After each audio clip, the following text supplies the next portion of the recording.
आग। तो आग तो पता ही होगा क्या होती है आग, सभी ने देखी होगी आग, लेकिन ऊर्जा की आग होता क्या है, सॉरी होती क्या है, तो बहुत सारे इसकी डेफिनेशन नहीं बता पाएंगे। जबकि आग को जलती हुए देखा होगा, अभी हम देखेंगे भाई साहब आग क्या होती है और आग कितने प्रकार से लगाई जाती है, कैसे लगाई जाती है। तो कैसे लगाई जाती है वो तो पता ही होगा, लकड़ी में, कागज में भी लगाई जाती है और लोगों के जीवन में भी लगाई जाती है। और ज़्यादा आजकल लोगों के जीवन में लगा रहे हैं लोग, इसकी बुराई कर करके आग चारों तरफ लगा देते हैं। आग लगाने के लिए हमें क्या क्या जरूरत, किन किन चीज़ों की जरूरत पड़ती है हम देखेंगे। रियल लाइफ में आग लगाना या किसी मटेरियल में आग लगाना, किसी ऑब्जेक्ट में आग लगाना, दोनों सेम नहीं होता। दोनों को मैं बता देता हूँ कि कैसे लगाया जाता है। तो जब हम यहाँ पढ़ रहे हैं इलेक्ट्रॉनिक्स, हम देखेंगे कि जो हमारी आग लगती है वो कैसे लगती है, किन चीज़ों की जरूरत होती है। तो आग लगाने के लिए सबसे पहली चीज होती है हमारा ईंधन होनी चाहिए हमारे पास। फर्स्ट चीज होनी चाहिए हमारे पास ईंधन। ऐसी ऑब्जेक्ट जिसमें आग लगे या जिसमें हमको आग लगाना है वो हमारे पास होनी चाहिए। जैसे कि लकड़ी है, लकड़ी में आग लगाना तो लकड़ी हो गई, कपड़ा हो गया, कोयला हो गया, तो ये सब क्या कहलाते हैं हमारे ईंधन, ईंधन कहलाते हैं, ईंधन कहलाते हैं। ये सब हमारे क्या कहलाते हैं, ईंधन कहलाते हैं। किसी की लाइफ में लगाना है तब भी जिसकी लाइफ में तुम लगा रहे हो वो ईंधन कहलाएगा, ठीक। जिसकी लाइफ में तुम आग लगा रहे हो वो क्या कहलाएगा, हमारा ईंधन कहलाएगा। सबसे पहले स्टोरेज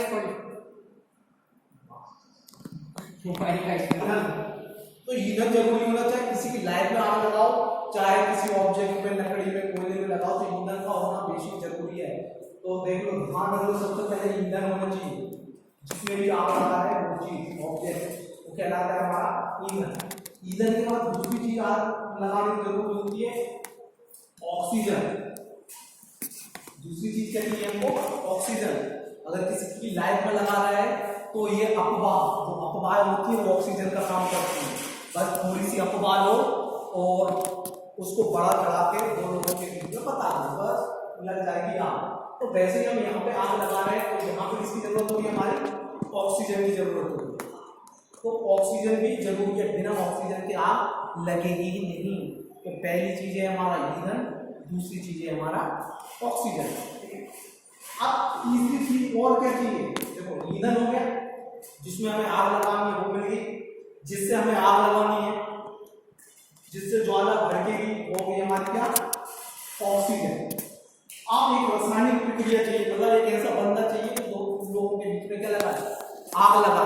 रासायनिक प्रक्रिया का मतलब बातों को यहाँ करता है तो जनरली लाइफ में क्या लग जाती है, आग लग जाती है। तो बहुत सारे लोगों ने किसी न किसी जीवन में कभी ना कभी आग जरूर लगाई होगी।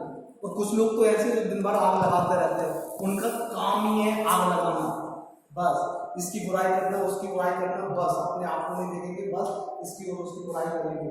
उनके साथ बैठ जाओ, पल भर में एहसास करा देते दुनिया ना बहुत गंदी है, उनको छोड़ के ना सभी लोग बस वही है, बाकी लोग तो सब बेकार हैं। ईंधन हो गया, ऑक्सीजन हो गया और हमारा हो गया रासायनिक क्रिया। रासायनिक क्रिया होती है, रासायनिक क्रिया। आग लगाने के लिए, कहीं पे भी आग लगाने के लिए किसी की लाइफ में लगा दो भैया, या कहीं कपड़े में लगा दो, या किसी ईंधन में लगा दो, या जनरली कहीं पे आग लगा के खाना बना लो, तो दोनों प्रकार की आगों के लिए ही जरूरत है। चाहे किसी के जीवन में लगानी हो, चाहे हम जैसे इलेक्ट्रॉनिक्स वाले वहाँ पे लगानी हो, तो आग ऐसी लगती है। सबसे पहले चाहिए हमको ईंधन, बिना ईंधन की आग लगेगी नहीं। दूसरा हमें चाहिए ऑक्सीजन, बिना ऑक्सीजन की भी आग नहीं लगेगी। और रासायनिक क्रिया भी होना जरूरी है। तो देखो आग लगाते हैं, जैसे मान लो मैंने लकड़ी ले लिया, कोयला ले लिया, तो ईंधन हो गया, ठीक है। ऑक्सीजन वातावरण में है ही, माचिस की बोल लूंगे तिली और उसको रगड़ के क्या करूंगा मैं, रासायनिक क्रिया करूंगा, जिससे कि ईंधन में क्या लग जाती है, हमारी आग लग जाती है। तो इस प्रकार हमारी आग क्या होती है, लगती है। तो अब अगर कोई पूछे कि आग कैसे लगाई जाती है तो तुम बता सकते हो, ईंधन में भी ऐसी आग लगाई जाती है, किसी के जीवन में भी ऐसी आग लगाई जा सकती है। और आजकल ना लोग फैशन है आग लगाने, जीवन में ज्यादा आग लगा रहे हैं। जीवन में आग नहीं लगाएंगे, आग लगाएंगे, जो भी हमारे बुरे विचार हैं उनमें आग लगा दो, ठीक है। तो यहाँ पे हम पढ़ रहे हैं क्या, आग। तो कोचिंग एग्जाम में आएगा कि आपको लगा आग के लिए कौन सी चीजों की आवश्यकता होती है, तो कहीं पे भी आग लगाने के लिए ईंधन, ऑक्सीजन और रासायनिक क्रिया की क्या होगी, आवश्यकता होगी। दूसरा क्वेश्चन आता है कि आग कितने प्रकार की होती है, टाइप्स ऑफ फायर। तुमने देखा होगा एक ही देखी होगी आग, लेकिन ऐसा नहीं होता, अलग अलग टाइप की आग रहती है और उनके बुझाने के तरीके भी अलग अलग होते हैं। हमने जनरली जो देखा है वो देखा होगा कि पानी डालते हो तो आग बुझ जाती है। बहुत सी जगह ऐसी होती है जहाँ पे अगर तुमने पानी डाल दिया तो आग बुझने की जगह भड़क जाएगी और तुम लोग ना झुलस भी जाओगे, और कहीं कहीं तो अगर डालने गए तो निपट भी जाओगे। जैसे कि ट्रांसफार्मर है, अगर ट्रांसफार्मर में आग लगी है तो वहाँ पे बाल्टी लेके चले गए पानी डालने के लिए, तो तुम्हारे बाल खड़े हो जाएंगे, तुमको अलग से पानी डालना पड़ेगा। तो हमें पता होना चाहिए कि कौन सी आग कैसी लगी है, उसको बुझाना कैसे, तो ये सबसे इम्पोर्टेंट चीज है। तो यहाँ पे हम देखेंगे types of fire, type of fire. एक क्वेश्चन यहाँ से आता है जनरली, अगर किस्मत अच्छी हुई तो यहाँ से क्वेश्चन आ जाएगा, और ये वाले क्वेश्चन ना लप्पा क्वेश्चन से जो कि तुम हर एक इलेक्ट्रॉनिक्स या इलेक्ट्रिकल वाला जो बंदा है उससे बनने ही चाहिए ये वाला क्वेश्चन। तो टाइप ऑफ फायर आग होती है 4 प्रकार की, क्लास ए, क्लास ए, दूसरी होती है क्लास बी, तीसरी होती है क्लास सी, और चौथी होती है क्लास डी। ठीक है, तो आग कितने प्रकार की होती है, 4 प्रकार की आग होती है, 4 प्रकार से आग लगाई जाती है और 4 प्रकार से बुझाई जाती है। तो कौन सी आग कैसे लगी है सबसे पहले हम वो देखेंगे और बुझाएंगे कैसे वो देखेंगे। ठीक है, तो हमारी 4 प्रकार की आग होती है, एक होती है क्लास ए की आग, याद रखना है ये ABCD याद रख सकते हो, ABCD, class A, class B, class C, class D. तो यहाँ पे अगर किताब में जाओगे तो 1-2 पेज में पढ़ोगे, यहाँ हम इतना नहीं लेंगे, हम बहुत शॉर्ट में पढ़ेंगे। हम जनरली देखेंगे आग लगती कैसे है और वो आग बुझती कैसे है। तो सबसे पहली आग ये बात है क्लास है, ये आग ना जन्म से तुम जो देख रहे हो वो आग क्लास ए की आग है। कौन सी देख रहे हैं हम जन्म से, जैसे हम लकड़ी में लगी हुई आग देखते हैं, हम कपड़ों में लगी आग देखते हैं, हम चूल्हे में जो आग देखते हैं, वो सभी आगे कौन सी होती है, हमारी क्लास ए की आग, इसकी होती है क्लास ए की आग। कपड़े में लगी आग, लकड़ी में लगी आग, याद रखना, लकड़ी में लगी आग, लकड़ी में लगी आग, कागज में लगी आग, ये जो रहती है हमारे कपड़े में लगी आग जो रहती है क्लास ए की आग, जो हमारे चारों तरफ हम देखते हैं, और इसे बुझाने के लिए हमारा पानी की आवश्यकता होती है। पानी डालते आग बुझ जाएगी, कोई दिक्कत नहीं है। ठीक है, और अग्निशमन केंद्र से तो हम सब बुझा सकते हैं, लेकिन नॉर्मली हम इसे पानी से आसानी से बुझा लेते हैं। ये होती है हमारी क्लास ए की आग। तो क्लास ए की आग जो आग होती है किससे बुझ जाती है, पानी से बुझ जाती है। फिर आता है हमारा दूसरा क्लास बी की आग। तो क्लास बी की आग बोलेंगे किसको, तो जो हमारे द्रव ईंधन होते हैं, जो द्रव ईंधन होते हैं उनमें लगी आग, द्रव ईंधन में लगी आग, याद रखना, बी से याद रखना। ठीक है, जो द्रव होते हैं उनमें लगी आग। अब द्रव में क्या आ जाता है, जैसे कि पेट्रोल आ गया, डीजल आ गया, घासलेट आ गया, जिसको मिट्टी का तेल बोला जाता है, इनमें जो आग लगती है वो कौन सी कहलाती है, क्लास बी की आग। तो किसमें लगी आग, याद रखना क्लास बी। द्रव ईंधन मतलब जैसे कि हो गया पेट्रोल, डीजल, मिट्टी का तेल, मिट्टी का तेल, इनमें जो आग लगती है उसको बोलते हैं कौन सी आग, क्लास बी की आग। तो क्लास बी की आग वो आग होती है जो द्रवों में लगी होती है, द्रव ईंधन में लगी होती है। इसको बुझाने के लिए किसका यूज करते हैं, तो इसको जो क्लास बी की जो आग है उसको बुझाने के लिए कौन टाइप अग्निशमन यंत्र का यूज किया जाता है। याद रखना, ये आता है एग्जाम में कई बार पूछा है, कौन टाइप अग्निशमन यंत्र, कौन टाइप। अब कौन टाइप मतलब जो झाग उत्पन्न करते हैं, यार इसको झाग टाइप भी बोलते हैं, क्या बोलते हैं, झाग टाइप या कौन टाइप अग्निशमन यंत्र, अग्निशमन यंत्र। क्लास बी की आग वह आग होती है जो द्रव में लगी होती है, जो द्रव ईंधन होते हैं उनमें लगी होती है, और इसे बुझाने के लिए झाग टाइप अग्निशमन यंत्र का क्या किया जाता है, यूज किया जाता है। क्लास ए नॉर्मल आग जो हम देखते हैं, जैसे कि कागज की आग, लकड़ी की आग, पानी से क्या किया जाता है, बुझाया जाता है। क्लास बी की आग वह आग होती है जो द्रव ईंधन में लगी होती है, और इससे कौन टाइप मतलब एक अग्निशमन यंत्र का जब उसको चलाओगे तो उसमें से झाग निकलेगा, और उस झाग से क्या हो जाती है, ऑक्सीजन, उस आग से क्या हो जाता है, सॉरी उस झाग से क्या हो जाती है, हमारे जो आग रहती है वो बुझ जाती है। फिर आती है हमारी क्लास सी की आग। क्लास सी वो चला जाता है क्लास सी की आग कौन सी आग होती है, तो क्लास सी की आग से याद रखना सर्किट, C4 रखना है याद सर्किट।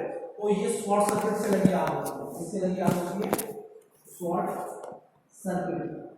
शॉर्ट सर्किट के कारण जब न्यूट्रल और फेस आपस में मिल जाते हैं या प्लस या माइनस कहीं पे मिल जाते हैं तो जो आग लगती है वो कौन सी आग कहलाती है हमारी शॉर्ट सर्किट की आग कहलाती है। कभी कभी ट्रांसफार्मर में आग लग जाती है, तो ट्रांसफार्मर में जो आग लगती है वो कौन सी आग कहलाती है हमारी शॉर्ट सर्किट वाली आग कहलाती है। इन वाली आग को कभी भी गलती से पानी से नहीं बुझाना चाहिए, अगर पानी से बुझाते तो ये आग भर जाती है, प्लस जो पानी डालेगा उसको भी करंट लगने की क्या होती है संभावना होती है। तो क्लास सी की आग बुझाएंगे कैसे? क्लास सी को आपको बुझाया जाता है, जैसे कि तुमने लेप में देखा होगा एक बाल्टी रहती है, रेत की बाल्टी रहती है, तो रेत से बुझाया जाता है, किससे बुझाया जाता है? रेत से बुझाया जाता है। या शुष्क कार्बन डाइऑक्साइड का यूज किया जाता है, शुष्क कार्बन डाइऑक्साइड, नोट करते जाना सभी। अगर आगे क्लास सी की आग किसको बोलते हैं तो शॉर्ट सर्किट से लगी आग होती है हमारी क्लास सी की आग होती है। बुझाया कैसे जाता है? तो रेत डाल दो, धूल डाल दो, उससे बुझ जाएगी, या फिर क्या करो शुष्क कार्बन डाइऑक्साइड का क्या किया जाता है यूज किया जाता है। चौथी जो आग रहती है हमारी वो कहलाती है क्लास डी की आग। चौथी जो आग है वो है क्लास डी की आग।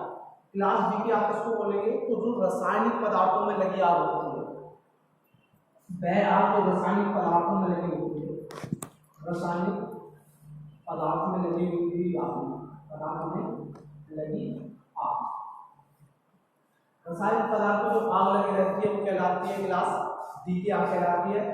जैसे कि आपको बोलोगे सर कैसे? जैसे कि पोटेशियम हो गया, तो पोटेशियम जो है उसके अंदर आग लगी तो वो कौन सी कहलाती है हमारी क्लास डी की आग कहलाती है। जैसे कि पटाखे हो गए हमारे, पटाखे हो गया, बारूद हो गया, इनके द्वारा बारूद फैक्ट्री होती है, तुमने सुना होगा कभी कभी दीपावली के टाइम पे कि ये फटाखा फैक्ट्री में आग लगी, तो वो वाली जो आग होती है वो कौन सी कहलाती है क्लास डी की आग कहलाती है। क्लास डी की आग को भी पानी से बुझाया नहीं किया जाता, इसमें अग्निशमन यंत्र का यूज किया जाता है। इसका यूज किया जाता है अग्निशमन का यूज करके तो हम सभी आग बुझा सकते हैं, इसमें लेकिन इसके यूज करना पड़ता है अग्निशमन यंत्र, जिसमें भरा होता है carbon tetrachloride CCl4, carbon tetrachloride भरा होता है, उसका यूज किया जाता है। तो ये हमारे यहाँ पे क्या हो गई आग खत्म। आग कितने प्रकार की होती है और आग बुझाई कैसे जाती है वो फटाक से देखेंगे। क्लास ए की आग लकड़ी कागज में लगी आग क्लास ए की आग कहलाती है, पानी से बुझाई जाती है, ठीक है। क्लास बी की आग द्रव ईंधन में लगी आग कहलाती है, और इसी को बुझाते कैसे है? तो झाग टाइप जो अग्निशमन यंत्र होते हैं उनका यूज करके पी टाइप की आग बुझा जाती है। क्लास सी की आग शॉर्ट सर्किट के कारण लगती है, जब न्यूट्रल फेस आपस में मिल जाता है। इसको बुझाया कैसे जाता है? तो शॉर्ट सर्किट से बुझाने के लिए रेत याद रखना, लैब बिल्कुल विजुअलाइजेशन कर लेना। लैब में एक व्यक्ति बोल रखी रहती है बाल्टी, उसी में लग रहती है, शॉर्ट सर्किट से आग लगे तो उसको क्या कर सके बुझा सके। अगर वो नहीं है तो शुष्क कार्बन डाइऑक्साइड गैस का भी यूज करके उसको क्या किया जाता है बुझाया जाता है। और हमारा लास्ट होता है हमारा क्लास डी की आग।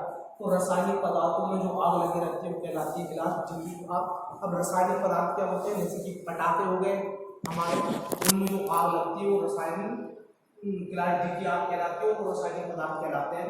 जैसे कि पोटेशियम में जो आग लगेगी वो क्या कहलाएगी हमारी क्लास डी की आग कहलाएगी। और क्लास डी की आग को बुझाने के लिए अग्निशमन यंत्र का यूज किया जाता है, और अग्निशमन यंत्रों में कार्बन डाइऑक्साइड गैस भरी होती है या फिर कार्बन टेट्राक्लोराइड भरा होता है। तो यहाँ पे कार्बन टेट्राक्लोराइड वाले जो अग्निशमन यंत्र हैं उनका यूज करके क्लास डी की आग किया जाता है, बुझाया जाता है। तो यहाँ पे हमारी आग खत्म की आग को लगाते कैसे और आग को बुझाते कैसे हैं? किसी के जीवन में लगी आग हो या फिर किसी पदार्थ में लगी आग। तो यहाँ